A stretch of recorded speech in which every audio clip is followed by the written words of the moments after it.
Bonjour à tous et bienvenue dans ce nouvel épisode des Chroniques microbiennes. Aujourd'hui, nous allons parler de l'énergie nécessaire aux êtres vivants.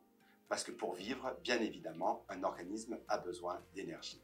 Et je ne vous apprends rien en vous disant que l'énergie est une question d'actualité brûlante et qu'il faut savoir optimiser sa gestion, et ça, les cellules savent le faire. Ce besoin en énergie, il est essentiel à toutes les étapes de la vie, depuis la lecture du code génétique jusqu'à la production de protéines, en passant par le transport de molécules à travers la membrane. Cette énergie, la cellule l'extrait de son environnement à partir de différentes sources comme la lumière ou les nutriments tels que les sucres ou des molécules plus inattendues comme la dopamine.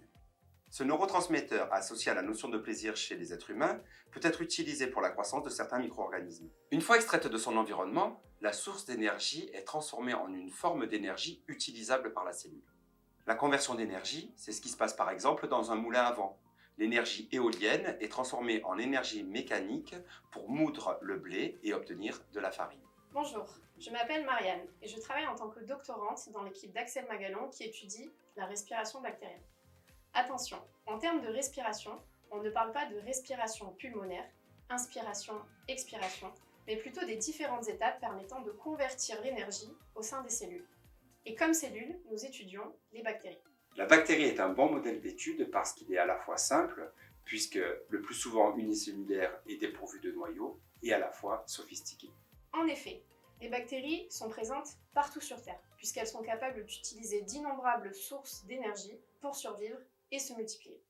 La respiration est un mécanisme tellement performant qu'on le retrouve chez quasiment tous les êtres vivants, de la bactérie à l'éléphant, en passant par les plantes et les champignons. Et les bactéries, c'est bien plus facile à manipuler que les éléphants.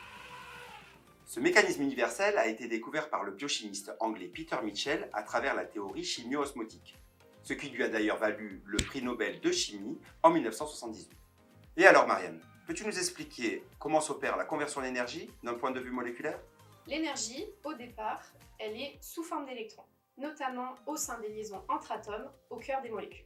La conversion consiste à aller chercher des électrons et à les transférer de molécule en molécule. Ce transfert est possible grâce à des réactions dites d'oxydoréduction qui sont facilitées par des enzymes. Ces réactions ont lieu dans la membrane de la cellule et libèrent de l'énergie qui va être utilisée pour envoyer les ions d'un seul côté de la membrane. Cela conduit à un déséquilibre d'ions de part et d'autre de la membrane. Enfin, il y a une protéine membranaire dont le rôle est de rétablir l'équilibre en refaisant passer les ions du côté de la membrane où il en manque. Cette protéine fonctionne comme une turbine à ions et génère de l'énergie exploitable par la cellule. Finalement, ces turbines à ions, c'est la même chose qu'un barrage hydraulique. L'eau représente les ions, le barrage la membrane et les turbines du barrage, celles de la bactérie. L'eau, en trop grande quantité, passe au travers du barrage par les turbines, qui créent de l'énergie sous forme d'électricité. Mais la bactérie, ce n'est pas de l'électricité qu'elle produit, mais de l'ATP. L'ATP, de son vrai nom adénosine triphosphate, est une forme d'énergie chimique universelle et stockable que la cellule utilise pour tous ses processus, se multiplier, se déplacer et importer ou exporter des molécules. La turbine à ions est en réalité une enzyme, une sorte de nanomoteur appelé ATP synthase dont la rotation peut aller jusqu'à 24 000 tours par minute et qui permet de produire cet ATP. Pour résumer, la cellule bactérienne doit convertir l'énergie contenue dans l'environnement en une énergie universelle à travers l'action de différentes machines et turbines qui se situent dans la membrane. Dans notre équipe, nous étudions ces machines dans des micro-organismes à toutes les échelles possibles, de la population bactérienne à la cellule unique, en passant par la machine elle-même au sein de la membrane jusqu'à ses composants.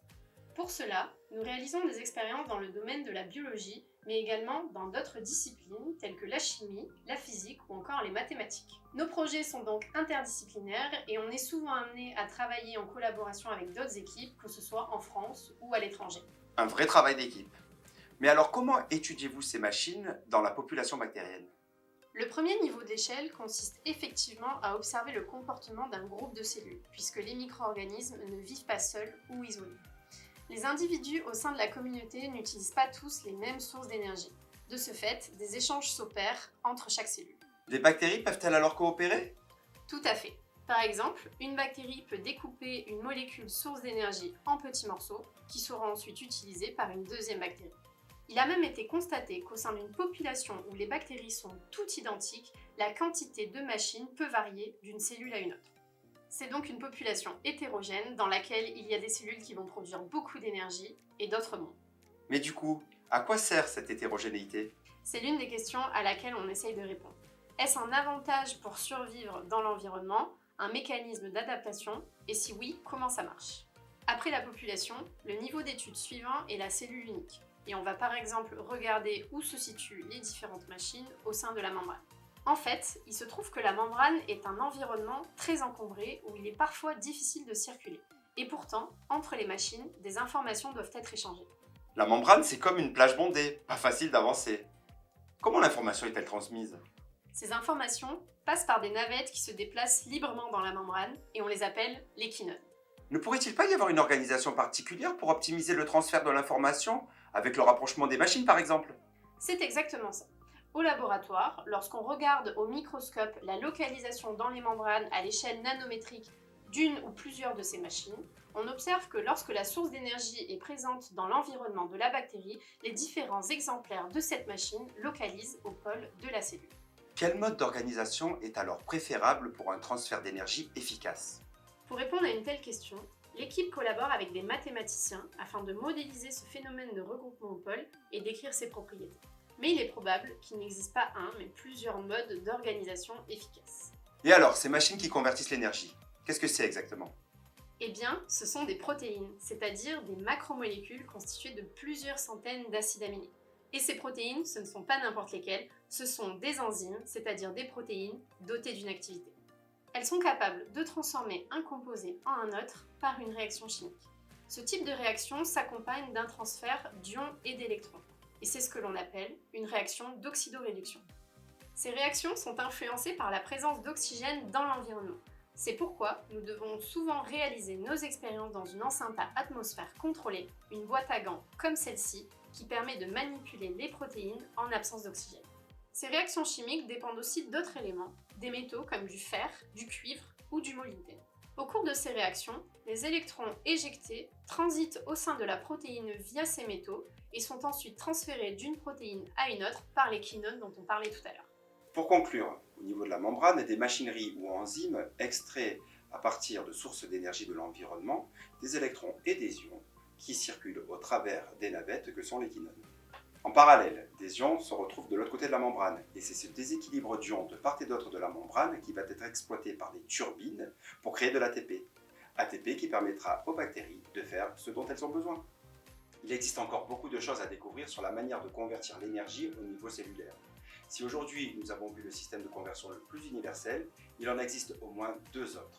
Celui qui consiste à utiliser l'énergie lumineuse et qu'on le retrouve chez les algues, les plantes, les cyanobactéries et qui s'appelle la photosynthèse. Et celui qui existe depuis l'Antiquité et qui permet de conserver et de transformer les aliments, la fermentation. Certains organismes ont même la capacité d'utiliser plusieurs de ces mécanismes. Face à un tel savoir-faire et dans un contexte de crise énergétique, les bactéries sont une véritable source d'inspiration pour le développement de nouvelles sources d'énergie renouvelables. Et pour produire ces énergies, les bactéries ont besoin de nutriments. Et c'est cette manière qu'elles ont de se nourrir que nous étudierons lors du prochain épisode.